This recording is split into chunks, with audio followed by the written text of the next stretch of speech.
Good morning to all. सबसे पहले आज हम स्टार्ट करने वाले हैं क्लासिफिकेशन और पार्शियल डिफरेंशियल इक्वेशन।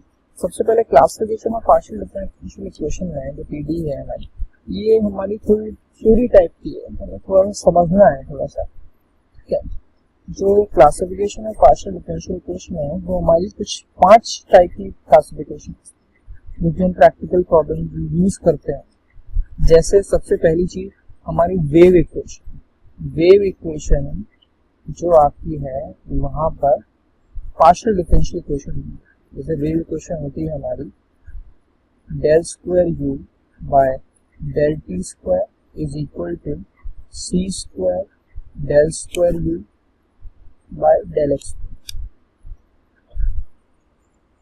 ठीक है, ये हमारी पहले टाइप क्लासिफिकेशन है पीडीई का।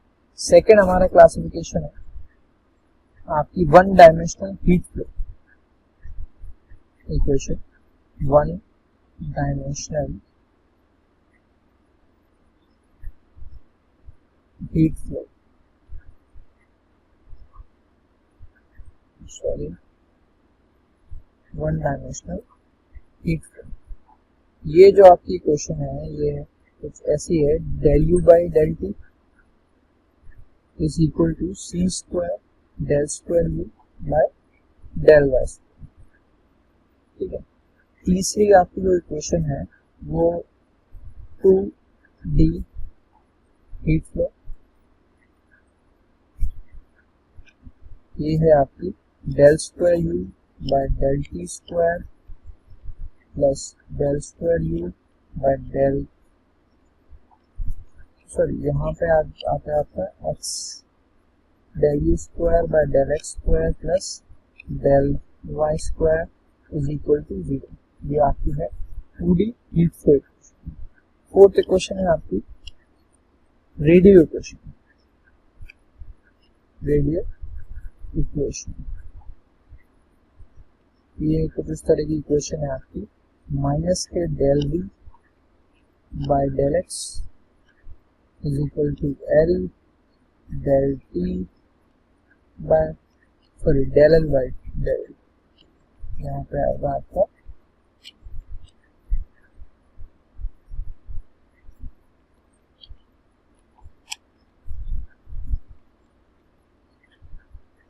Del l by del t. ठीक है, और या तो del l by del x equal to c del v by del t. ठीक है, ये आपकी जो इक्वेशन है ये रेडियो इक्वेशन। ठीक है, अब हम कुछ और चीज देख लेते हैं। सपोज करिए कि ये कोई आपकी पार्शियल डिफरेंशियल इक्वेशन है, a del square u by del x square plus b del square u over del x del y plus c del square u over del y square plus function x comma y comma u comma p comma q equal to 0। ऐसी कोई आपकी differential equation है, मैंने first नाम, जहां पर A B और C R constants, ये सारे कॉन्स्टेंट्स। ठीक है, कॉन्स्टेंट्स है, या ये ए बी और सी या तो कॉन्स्टेंट है और ये आपके फंक्शन है एक्स और वाई। ठीक है, तो इस इक्वेशन में तो पहला केस, अगर ये इक्वेशन पैराबोलिक कब हो सकती है, ये इक्वेशन पैराबोलिक कब हो सकती है, if b square minus 4ac is equal to 0, पहली कंडीशन। ठीक है, ये इक्वेशन आपकी एलिप्स कब होती है, एलिप्स कब हो सकती है, if b square minus 4ac is less than 0। ठीक है। थर्ड केस, अगर ये इक्वेशन हाइपरबोलिक कब हो सकती है, ये इक्वेशन हाइपरबोलिक तब हो सकती है जब b² minus 4ac is greater than 0।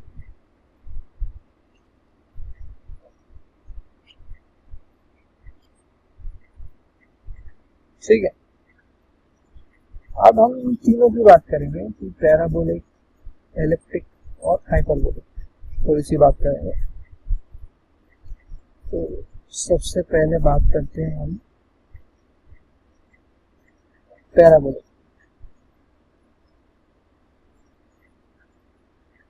क्या बात करेंगे पैराबोलिक की?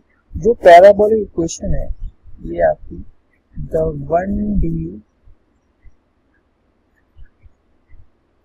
Heat conduction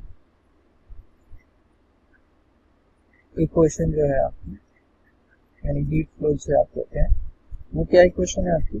del u by del t equal to c square del square u by del x square. ये equation is an example of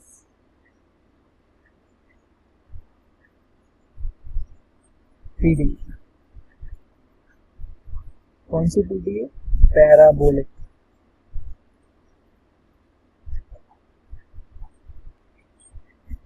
ठीक है।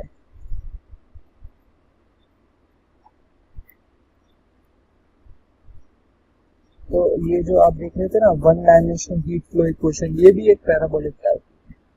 ठीक है। सेकेंड चीज देखते हैं हम, एलिप्टिक।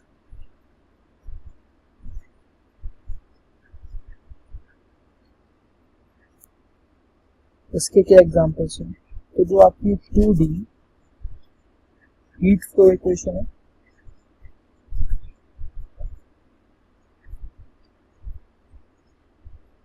वो क्या है आपकी? Del square z over del x square plus del square z by del y square is equal to 0। ये एलिप्टिकल इन नेचर है, इमेज। ठीक है। इसमें आप देखिए, इसके एग्जाम्पल्स में आपको बता रहा हूँ। लाप्लास, जो M2 का ही टॉपिक है, मैं आपको आने वाले लेक्चर में पढ़ाऊंगा इसके बारे में। तो लाप्लास इक्वेशन कुछ इस टाइप की, del square u by del x square plus del square u by del y square equal to 0।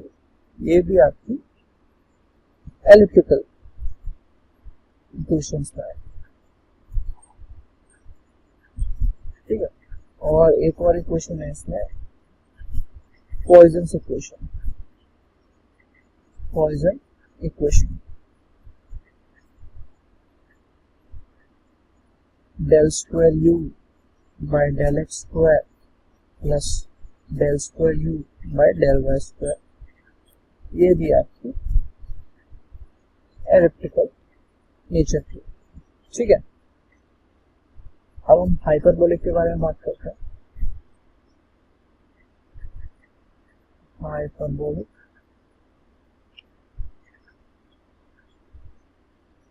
Hyperbolic equation में क्या है? जो वेव इक्वेशन है, del square u by del t square equal to c square del square u by del x square. Simplest इसका example है, simplest example is hyperbolic PDE। ठीक है।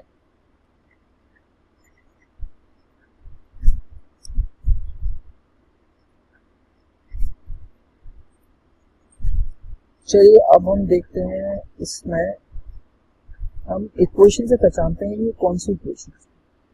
आपको अगर हमें क्लासिफाई करना है, classify the following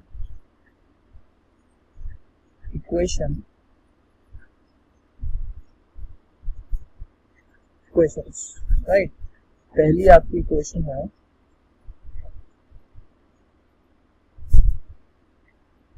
2 del square u by del x square plus 4 del square u by del x del y plus 3 del square u by del y square is equal to 0। ये question आपकी कौन सी question है, hyperbolic है, parabolic है या elliptical है? तो हमें कंडीशन मैंने आपको बताई थी, कंडीशन क्या है, ये 3 कंडीशन तो आपको चेक करनी पड़ेगी। तो चेक आपको क्या करना है, बी स्क्वायर माइनस 4ac की value, B square minus 4ac की वैल्यू आपको फाइंड करनी है। तो b क्या है यहाँ पे 4, यानी 4 का स्क्वायर, ये हो गया आपका 4 का स्क्वायर माइनस 4, a क्या है आपका 2 और c क्या है आपका 3। तो ये हम सॉल्व करेंगे, तो 16 माइनस आपका आ गया ये 4 टू द 8, 8 टू द 24,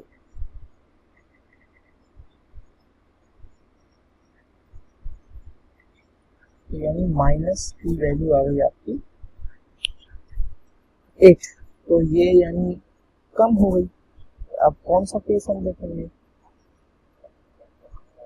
ये वाला कम कब होगी, जब एलिप्टिकल होगी। तो ये एलिप्टिक का केस हो गया।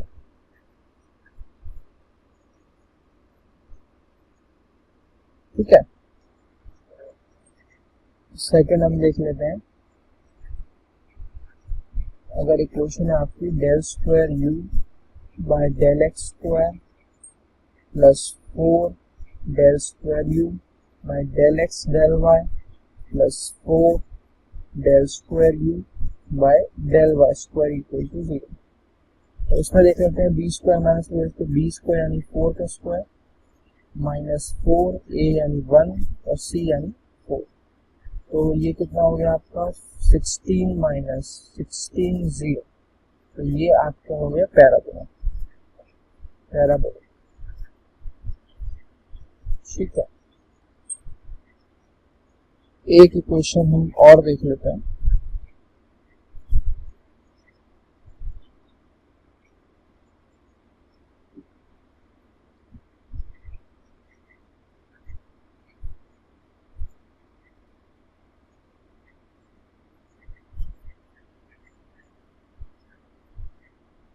X square del square u by del t square minus del square u by del x square is equal to 0। ये आपकी इक्वेशन। तो मैं इसको कह सकता हूँ, यहाँ पे a की वैल्यू है एक्स स्क्वायर, b की कोई भी वैल्यू नहीं है और c की वैल्यू है माइनस का 1। ठीक बात। तो अब मैं बी स्क्वायर माइनस 4ac निकालता हूँ, बी स्क्वायर माइनस 4ac, तो ये बी स्क्वायर तो 0 है, तो माइनस 4 इंटू ए एक्स स्क्वायर और सी माइनस 1 पे हो गया प्लस, तो ये आपकी b square minus 4ac value 4x square आ गया। अब मैं इससे कैसे पहचानूं, क्योंकि एक्स की वैल्यू मेरे पास है, ये पैराबोलिक है, एलिप्टिकल है। सपोज करिए एक्स स्क्वायर यहाँ पे लिखा है, अगर एक्स स्क्वायर लिखा है तो यानी ये हमेशा पॉजिटिव वैल्यू आएगी, यानी आपका इलेक्ट्रिकल का केस तो क्रॉस हो गया, नहीं हो सकती। ठीक है,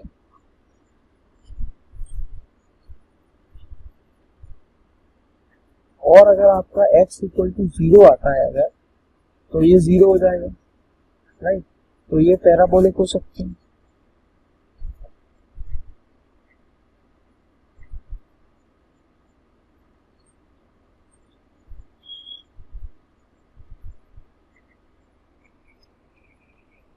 तो इसकी दो केस हो गए, x के ऊपर डिपेंड कर रहा है। तो अगर x आपका ग्रेटर होता है 0 से तो ये आपकी हाइपरबोलिक है, और अगर x इक्वल टू 0 होता है तो ये आपकी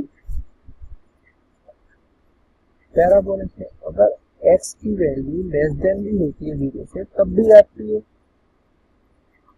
हाइपरबोलिक, राइट।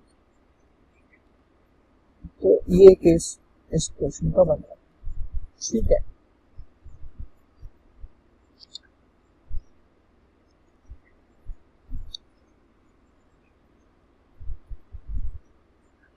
अब हम आगे चलते हैं और बात करते हैं एप्लीकेशंस। ठीक है,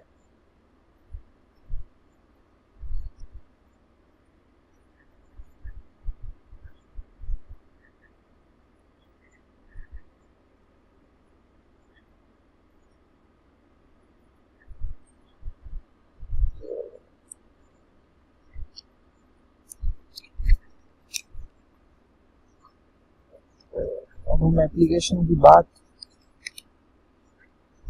नहीं करते हैं, कल करते हैं एप्लीकेशन की बात। अब हम एप्लीकेशन की बात आपसे कल करेंगे। Thank you.